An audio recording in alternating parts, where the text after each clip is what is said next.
ठीक है।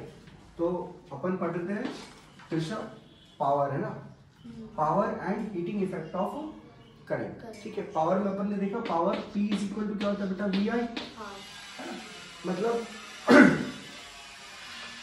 मतलब एनर्जी जो है पर सेकेंड या पर आवर कितनी कंज्यूम हो रही है, दैट इज पावर, है ना। जैसे बल्ब होता है 100 वाट का बल्ब है, तो कितनी एनर्जी हर घंटे कंज्यूम कर रहा है, इससे पता चलता है P is equal to VI। इसमें अपन ने एक और चीज देखी है, P is equal to P को लिख सकते हैं अपन, क्या लिख सकते हैं, V को लिख सकते हैं IR, तो IR इंटू IR क्या हो जाता है, I स्क्वायर R। ठीक है, डायरेक्ट लिख रहा हूँ, ठीक है, पहले पढ़ा दिया था, ठीक है। अब इसको लिख सकते हैं V स्क्वायर अपन में R, ये भी सही है। अच्छा, अब पावर का क्या होता है बेटा, पावर से हम कैलकुलेट कर सकते हैं कि इसका हीटिंग इफेक्ट कितना होगा। हीटिंग इफेक्ट मतलब अगर हमें पावर से ही पता चल रहा है कि इतने रेट से एनर्जी फ्लो हो रही है ना, 100 वोल्ट मतलब, ठीक है, 100 जूल ऑफ एनर्जी पर सेकेंड फ्लो हो रही है सपोज, ठीक है।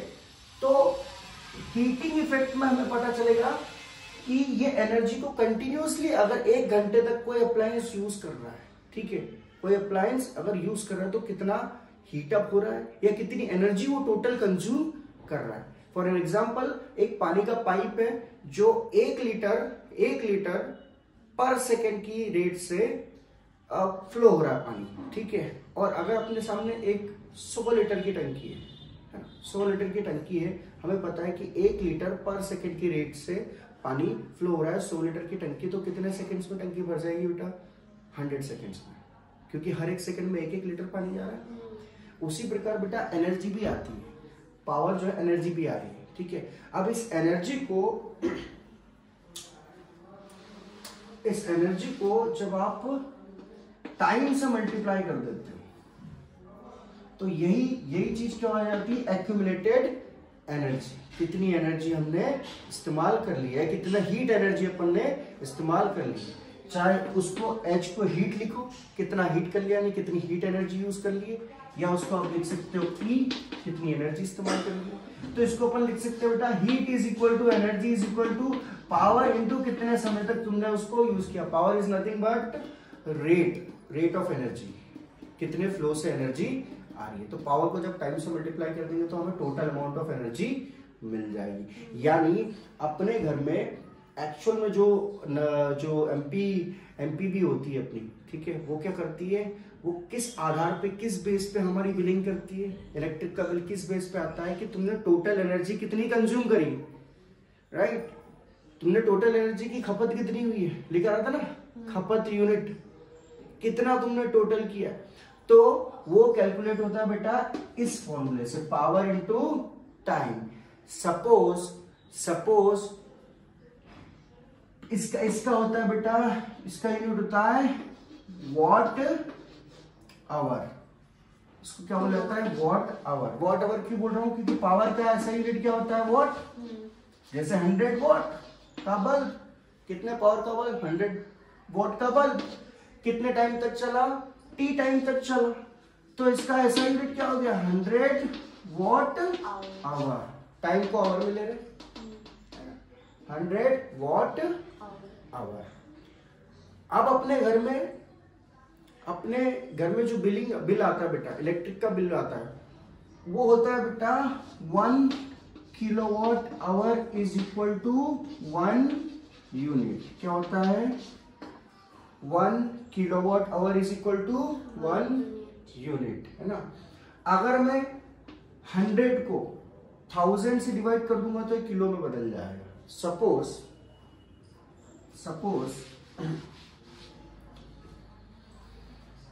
1000 ग्राम है बेटा, 1000 ग्राम, 1000 ग्राम, 1000 ग्राम को मैं अगर 1000 से डिवाइड कर देता हूं तो कितना हो गया, 1 किलोग्राम। 1 kilogram, 1 kilogram. अगर मैं 1000 वॉट को 1000 से डिवाइड कर देता हूं, 1000 वॉट को 1000 से डिवाइड कर रहा हूं, किलो मतलब बेसिकली डिवाइडिंग बाय 1000, ठीक है। तो ये कितना हो जाएगा, 1 किलोवाट, 1 किलोवाट डिवाइड कर रहा हूं मैं ये समझ में आता है ना इतना बेटा? 1000 ग्राम को किलोग्राम में लिख सकते हैं अपन डिवाइड करके, या फिर सिंपल भाषा में लिखा है तो 1 kilogram is equal to 1000 gram, है ना? उसी प्रकार 1 kilo watt is equal to 1000 watt. इतना समझ में आ गया आपको? इतना समझ में आ गया? तो अपनी जो बिलिंग होती है वो होती है बेटा 1 किलो वॉट आवर। इसका मतलब ये भी हो जाता है कि 1000 watt hour is equal to 1 unit. ठीक है, इतना समझ में आ रहा है? कोई डाउट है बेटा इसमें? है ना? बस कुछ नहीं किया उन्होंने, वॉट को 1000 से डिवाइड करके किलो वॉट में वो लोग बोल रहे हैं कि 1 kilo watt is equal to 1 unit. Kilo से नाप रहे हैं। वॉट आवर एक होता है बाई में लिखना, एक होता है पर आवर, एक होता है वॉट आवर। मतलब वॉट से डायरेक्ट आवर मल्टीप्लाई हो रहा है। समझ में आ रहा है इतना? नाउ बेटा गुड इवनिंग बेटा। So energy is equal to power into time हो गया। कितनी तुमने टोटल एनर्जी कंज्यूम करी हमें पता चल गया यहाँ से, है ना? इसी को अपन और तरीके से क्या लिख सकते हैं? पावर को हम लिख सकते हैं VI। सॉरी, ये एनर्जी होगा बेटा, अगर यहाँ टाइम लिख रहा हूं तो दैट इज एनर्जी, तो P को एनर्जी, ठीक है? P into T is energy. Power को लिख सकते हैं VI इंटू टाइम, है ना? अच्छा, पावर को अपन ने ऑलरेडी पहले भी लिखा हुआ। पावर को और कैसे लिख सकते थे अपन? I²R, तो I²R इंटू टी हो गया। एक और फॉर्मूला हो गया V²/R, V²/R इंटू टी। ये भी हो गया एक और फॉर्मूला। तो ऐसे तुम मल्टीपल फॉर्मूले चाहो तो एक याद रख लो, चाहो तो मल्टीपल याद रख लो। बेसिक चीज है that is P into T, power into time. अब इस पावर के फॉर्मूले अगर तुम्हें ऑलरेडी याद है तो बस टाइम से मल्टीप्लाई करते जाना। हीट के फॉर्मूले याद है, समझ में आया इतना? अच्छा, अब अपन एक चीज कैलकुलेट करते हैं, घर का बिजली का बिल कैलकुलेट करते हैं कितना आएगा, है ना? जैसे कि मेरे पास में, अच्छा बिजली का बिल होता है बेटा H से कैलकुलेट करेंगे या तो एनर्जी से कैलकुलेट करेंगे। तुमको जो लेना ले लो, हीटिंग इफेक्ट ले लो, एनर्जी ले लो, दोनों एक ही चीज है। हीट एनर्जी है और एनर्जी, ठीक है? तो हमारे पास टोटल फॉर्मूले कितने हैं? I²RT V²/R इंटू टी, है ना? या फिर पावर इंटू टाइम, ठीक है? ये सारे फॉर्मूले हैं। अच्छा, सपोज करो कि मेरे घर में एक हीटर है, एक हीटर वाटर हीटर है ना? जिसका वॉट है, कितने वॉट का है? वो है बेटा 1000 वॉट का। कितने वॉट का है पावर उसका? 1000 वॉट का है ना? उसको मैं अगर 10 घंटे इस्तेमाल करता हूँ, पूरे महीने में कितने घंटे इस्तेमाल किए?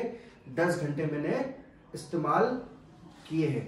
तो बताओ बेटा मेरा बिजली का बिल कितना आएगा? सिर्फ और सिर्फ उसकी वजह से बिजली का बिल कितना आएगा? अगर सरकार जो है, एमपीबी जो है, 1 यूनिट के 10 रुपए लेती है तो 100 रुपए। कैलकुलेट करो बेटा, अपने पास क्या क्या दिया हुआ है? पावर दिया हुआ है, ये दिया हुआ है, ठीक है? फटाफट कितने रुपए लग जाएंगे मेरे को उसके? 10 घंटे अगर महीने में यूज किया मैंने तो जल्दी 1000 वॉट का मेरे पास में 100 रुपए लगेंगे। सिर्फ और सिर्फ हीटर का मेरा 100 रुपए का बिल आएगा। देखो कैसे, टोटल सरकार चाहती है कि तुमने टोटल कितनी एनर्जी कंज्यूम करी। टोटल एनर्जी के लिए फॉर्मूला क्या बेटा? अपने पास 3 फॉर्मूले, पावर इंटू टाइम। डायरेक्ट ये फॉर्मूला यूज कर लेंगे क्योंकि पावर दिया हुआ है। तो 1000 वॉट की चीज कितने घंटे तक चली? 10 घंटे तक चली, पूरे महीने, है ना? ठीक है, तो टोटल वॉट कितने हो गए बेटा अपने पास में? 10,000 वॉट। लेकिन 1 यूनिट इज इक्वल टू, पहले बताया था 1 unit is equal to 1 kilo watt hour. तो अभी क्या है अपने पास में? केवल 10,000 वॉट आवर। इसका आवर ले रहा हूँ बेटा, टाइम है ना, ये वॉट में, तो इसको 1000 से डिवाइड कर देंगे तो कितना हो जाएगा? 10 kilo watt hour. 10 kilo watt hour मतलब कितना हो गया? 10 यूनिट। 1 यूनिट मतलब 1 किलो वॉट आवर, तो 10 किलो वॉट आवर मतलब 10 यूनिट। तो मेरा यूनिट कितने बना दिए उसने? 10। अब 10 यूनिट इंटू क्या चार्ज ले रहा है? 10 से, तो कितना हो गया? 100 रुपए मेरा बिल आ गया, सिर्फ और सिर्फ इसका हीटर का। समझ में आया बेटा? आपको बस ट्रिक ये करना है कि पावर आपको दिया क्या है, जो दिया है वो लिख लो एक बार, तो समझ में आएगा कि फॉर्मूला कौन सा इस्तेमाल करना है। समझ में आएगा? अगर घुमा के पूछ लेते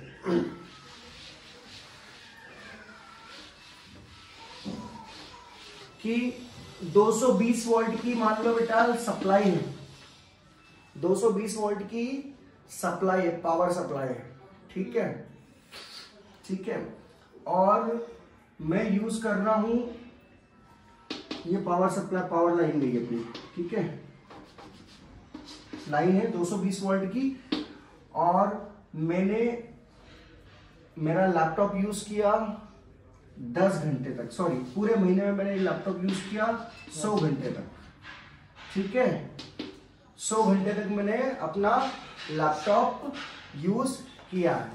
तो बताओ मेरे लैपटॉप का पावर कितना है ना? और आपको ये भी बताना है कि मेरे लैपटॉप का बिल कितना आएगा। अगर 1 यूनिट बराबर होता है 1 किलोवाट आवर। आपको बस चेक करना बेटा मैंने डेटा क्या दिया, फॉर्मूले कौन से यूज होंगे। फटाफट पावर पूछा है मैंने, डेटा क्या दिया, फटाफट देखो बेटा।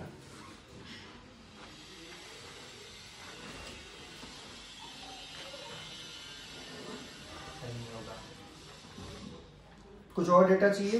वी या आई चाहिए ना। अगर मेरा लैपटॉप है, एक सेकंड बेटा, लैपटॉप में जैसे 16 एम्पेयर का अपन अलग से कनेक्शन लेते हैं ना हाई पावर के लिए, हाँ ठीक है, पिकअप करके बात कर लो, बोला ठीक है। 16 एम्पेयर का अपन अलग से सॉकेट बनाते हैं, स्विच और सॉकेट बनाते हैं अपने घर में। तो जो 16 एम्पेयर का स्विच इसलिए बनाते हैं ताकि अगर वो 5 एम्पेयर से ज्यादा होगा, 5 एम्पेयर तक तो अपने जो नॉर्मल सॉकेट होते हैं बेटा बियरेबल होते हैं, लेकिन 5 एम्पेयर से ज्यादा ही क्या होता है, ये सॉकेट बियर नहीं कर पाते, फ्लो ऑफ एनर्जी को बियर नहीं कर पाते, इतने हीटअप हो जाते हैं कि पिघल जाते हैं। अपने घर में जो सॉकेट लगे हुए ना, स्विचेस लगे हुए, 5 एम्पेयर के बाद पिघलना स्टार्ट कर देते हैं। 5 एम्पेयर बहुत करंट होता है, इसलिए 16 एम्पेयर का अपन अलग से स्विच लगाते हैं। तो अगर मान लो मेरा लैपटॉप 6 एम्पेयर करंट यूज कर रहा है, अब आपको बताना है कि मेरे लैपटॉप का पावर कितने वॉट का है और मेरा बिल कितना बनेगा। फटाफट जल्दी, 3 चीजें दी हुई है, वॉट, टाइम, आई।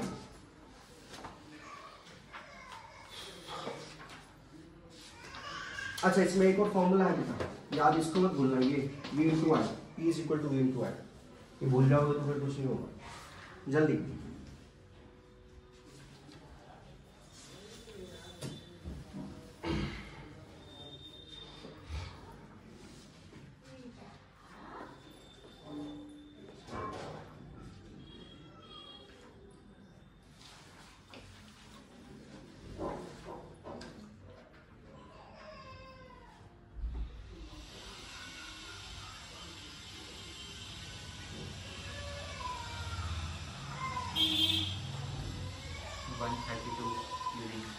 कितने बनेंगे बेटा?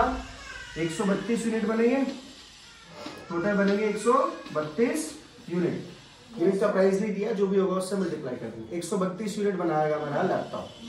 अगर मैंने कितने घंटे यूज किया? 100 घंटे इस्तेमाल किया, है ना? देखो कैसे आ गया। सबसे पहले हम कैलकुलेट कर लेते, चलो पावर, कितने पावर का होगा मेरा लैपटॉप? पावर होगी उसकी बेटा 220 इंटू 6, 130, कुछ ज्यादा हो गया, 1320 वॉट का लैपटॉप, ठीक है। इतना होता नहीं बट मैं बता रहा हूँ फिर भी, ठीक है, इतना हो गया। प्रिज्यूम करो कि वो बहुत सुपर कंप्यूटर है, ठीक है, ठीक है। तो 132 वॉट की चीज चल रही है मेरी, अप्लायंस चल रहा है 1320 वॉट का, ठीक है। अब इसको मैंने कितने टाइम तक यूज किया? P इंटू टी, इससे मेरे को मिल जाएगी energy, energy P into T मतलब 1320 इंटू टाइम। टाइम कितना लिया मैंने? 100 घंटे। तो ये कितना हो गया? 1320 इंटू 100। ये वॉट आ रहा है बेटा आंसर, वॉट आवर। कितने में आ रहा है? वॉट आवर, ये आवर है इसका, ये वॉट है। तो किलोवाट आवर के लिए करेंगे 1000 से डिवाइड, तो कितना हो गया? 132 किलोवाट आवर। इसका मतलब हो गया है 132 यूनिट। रेट दे देंगे तो मल्टीप्लाई कर देना, बिल आ जाएगा। 10 रुपए रेट होगा तो 1300 रुपए बिल आ गया मेरा, ठीक है, राइट। समझ में आया इतना? अब घर के अप्लायंस को तुम कैलकुलेट कर सकते हो आराम से, कितना बिल आ सकता है। सारे अप्लायंस जोड़ लेना, घर के फैन, टीवी वगैरह, वॉट तो पता ही लिखा है उसके ऊपर, कितने टाइम तक चल रहा है, उससे मल्टीप्लाई करके अपने घर का बिल निकाल सकते हो। इससे पहले कि मैं, क्या बचा है बेटा? रेजिस्टिविटी बचा है ना? थोड़ा सा पढ़ा देता हूँ फटाफट 5 मिनट में, ठीक है?